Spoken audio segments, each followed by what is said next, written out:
Hello ସାଙ୍ଗମାନେ, ଆପଣମାନଙ୍କୁ study with village ବୟକୁ ସ୍ୱାଗତ ଜଣାଉଛି। ମୁଁ ଆଶା କରୁଛି ଆପଣମାନେ ସମସ୍ତେ ଭଲରେ ଥିବେ।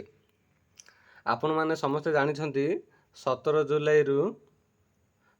ଜୁଲାଇରୁ SSCDର ସେବିକ ସେବିକାର ଏକ୍ଜାମ୍ ଷ୍ଟାର୍ଟ ହେବାକୁ ଯାଉଛି ଏବଂ ତା'ର ଏଡ଼ମିଟ୍ କାର୍ଡ଼ ମଧ୍ୟ ଆସିଯାଇଛି। ହେଲେ ଏକ୍ଜାମ୍ ସେଣ୍ଟର ଯିବା ପୂର୍ବରୁ ଆପଣମାନେ କ'ଣ କ'ଣ ସାଥିରେ ନେଇକି ଯିବେ ତା'ର ଇନଷ୍ଟ୍ରକ୍ସନ୍ ମାଧ୍ୟମରେ ଜଣା ଦିଆଯାଇଛି। ପ୍ରଥମ କଥା ହେଲା, ଆପଣମାନେ ନିଜ ପାଖରେ ଥିବା ଆଇଡ଼ି କାର୍ଡ଼ ଯେମିତି Aadhaar card, voter ID card, PAN card, driving licence, ତା'ର ଯେକୌଣସିଟି ଏଥିମଧ୍ୟରୁ ଯେକୌଣସି ଗୋଟେ ଓରିଜିନାଲ ଆଇଡ଼ି କାର୍ଡ଼ ସହିତ ତା'ର ଜେରକ୍ସ କପି ମଧ୍ୟ ଧରିକି ଯିବେ।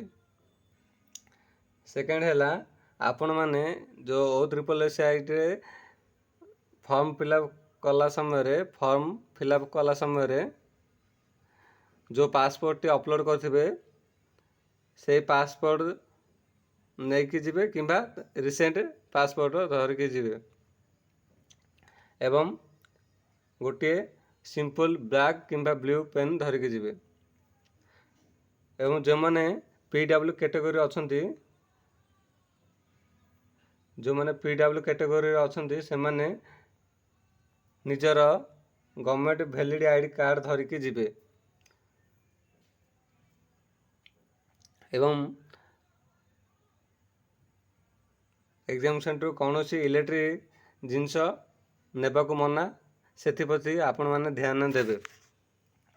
ମୁଁ ଆଶା କରୁଛି ଆପଣମାନେ ସମସ୍ତେ ଭଲ ଭାବରେ ପରୀକ୍ଷା ଦେବେ ଏବଂ ଯଦି ଭିଡ଼ିଓଟି ଭଲ ଲାଗିଥିବ ତାହେଲେ ଲାଇକ୍, ସେୟାର, ସବସ୍କ୍ରାଇବ୍ କରିବେ। ଜୟ ହିନ୍ଦ।